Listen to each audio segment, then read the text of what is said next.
Hai pecinta sepak bola tanah air. Kali ini Timnas PES akan menyajikan berita pilihan untuk kalian. Di antaranya, ex penyerang Arsenal puji perkembangan Timnas. Vietnam sebut lini pertahanan Timnas lemah tanpa pemain kunci. Jelang kontra UEA, 2 pemain baru merapat ke Dubai. Tak puas, Erick Thohir ungkap target buat Timnas. Jadi, simak terus berita Timnas PES selengkapnya.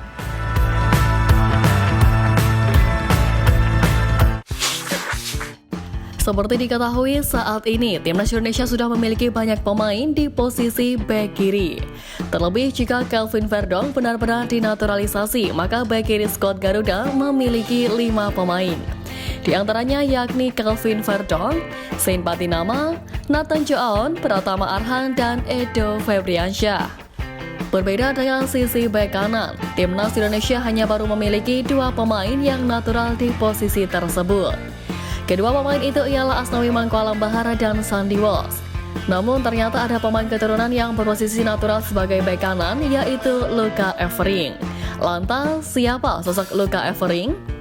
Luka Evering merupakan pemain keturunan Indonesia yang berusia 23 tahun dan memiliki tinggi 179 cm.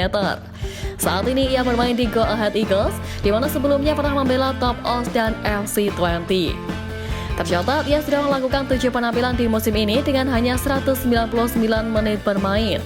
Masih berusia muda, akankah Luka dilirik PSSI untuk digait melakukan naturalisasi? Menarik untuk dinanti. Kabar baik datang dari Timnas Indonesia U23 yang kedatangan 2 pemain baru jelang pertandingan uji coba kontra UEA. Kedua pemain tersebut adalah Marcelino Ferdinand dan Kakang Rudianto. Kabar ini disampaikan secara langsung oleh asisten pelatih Timnas Indonesia U23 Nova Arianto. Kehadiran kedua pemain tersebut setidaknya bisa membawa angin segar untuk pelatih skuad Garuda Muda, Sintayong.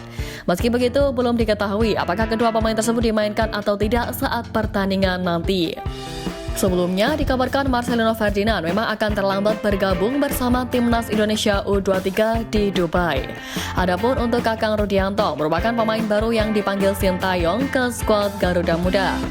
Sejauh ini pun Nova Arianto belum bisa memastikan bahwa akan ada pemain baru lagi yang akan datang.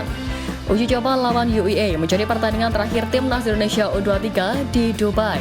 Setelah itu, tim Merah Putih langsung bertolak ke Qatar untuk menjalani pertandingan di Piala Asia U23 2024. Pemain Timnas Indonesia Justin Hubner akhirnya jalani debut bersama timnya Cerezo Osaka saat melawan Albirex Niigata di Stadion Denka Big Swan setelah dipinjam klub asal Jepang itu pada Maret lalu dari Wolverhampton Wanderers. Pada laga itu, Hubner yang tampil sebagai pemain pengganti yang menggantikan Lucas Fernandes pada menit ke-87 membantu timnya menjaga kemenangan 1 gol melalui gol Leo Chiara pada menit ke-69. Bermain hanya 3 menit, Hubner menandai debutnya dengan 2 sentuhan dan 2 sapuan. Kemenangan ini pun terus membawa Cerezo Osaka bersaing di papan atas Liga Jepang dengan berada di posisi ketiga dengan 15 poin dari 7 laga. Terpaut 1 poin dengan Machida Sylvia di posisi puncak.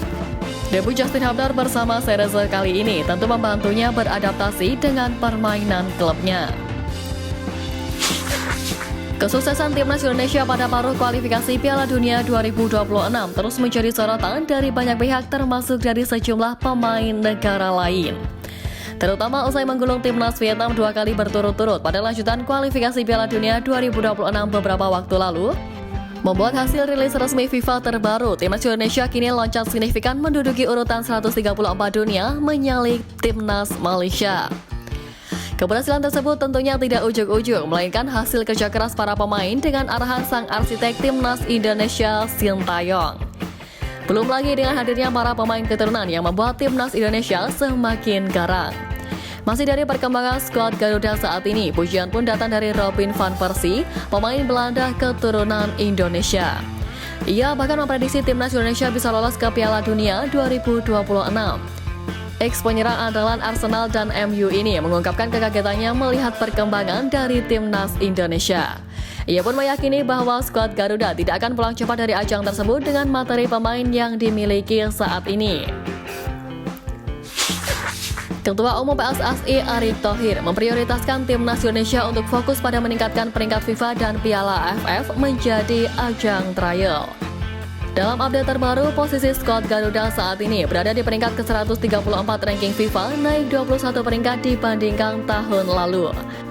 Lompatan timnas Indonesia 8 peringkat klasemen FIFA bulan ini tak serta-merta membuat Erick Thohir puas. Dirinya bertujuan agar timnas Indonesia bisa masuk dalam 100 besar peringkat FIFA. Jangan menjadi tinggi terlalu puas, dan ini baru naik 8 tingkat, dan bahkan kita belum genap 100. Ambisius, itulah saya, ujar Erick. Selain perbaikan peringkat FIFA, timnas Indonesia menulis sejarah baru yang mana tim asal Sintayong sukses lolos ke putaran final Piala Asia 2023 untuk pertama kalinya Januari lalu. Seperti diketahui, prestasi timnas Indonesia semenjak ditangani oleh pelatih Sintayong jauh lebih baik dari masa-masa sebelumnya. Kehadiran Sintayong bahkan membuat pemain keturunan di Eropa berbondong-bondong menyatakan minatnya untuk membela skuad Garuda. Ketertarikan ini bukanlah tanpa alasan. Pasalnya, filosofi permainan Sintayong yang serupa dengan Eropa membuat timnas Indonesia disegani di Asia. Hasilnya pun terlihat ketika timnas Indonesia tampil dalam 2 turnamen internasional terakhir yang membuat banyak pihak terkagum akan performa dari skuad Garuda.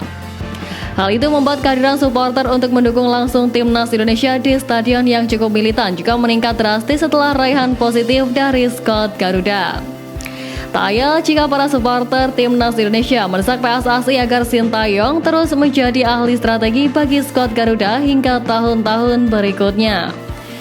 Di sisi lain, Sintayong pun mengungkapkan jika dirinya merasa takjub dengan antusiasme dari supporter timnas Indonesia.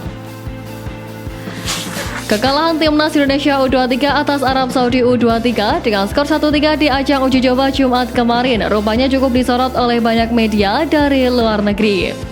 Media asal Vietnam Soha VN menyebut kekalahan skuad Garuda Muda dari Arab Saudi pada Jumat lalu dikarenakan banyaknya pilar utama timnas U23 khususnya di lini belakang yang absen karena beberapa alasan.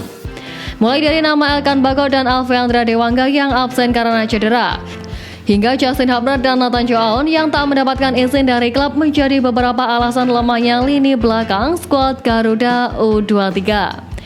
Jelang Piala Asia U23 yang digelar di Qatar, timnas Indonesia U23 mendapatkan beberapa amunisi pemain baru, seperti Kakang Rudianto yang resmi dipanggil masuk ke dalam skuad timnas Indonesia U23, serta Marcelino Ferdinand yang telah dilepas klubnya ke MSK Denze. Belakangan ini muncul sosok penyerang tajam kelahiran Jerman bernama Philipp Tits yang dikabarkan memiliki garis keturunan Indonesia. Nama Philipp Tits memang sudah cukup banyak disinggung oleh netizen di media sosial. Beberapa di antaranya bahkan mencoba mengirimkan konfirmasi langsung kepada pemain yang bersangkutan soal kebenaran tersebut. Yang paling membuat netizen antusias dari Philipp Tits adalah latar belakangnya yang cukup mentereng. Dia saat ini tengah berkarir di kasta tertinggi Liga Jerman dan punya koleksi gol yang lumayan tinggi. Ya, ia menjadi salah satu penyerang yang punya peran penting di lini serang klub kasta tertinggi Liga Jerman FC Augsburg.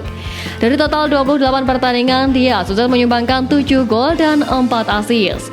Jumlah ini mengantarkan pemain berusia 26 tahun itu di posisi kedua penyumbang gol terbanyak FC Augsburg.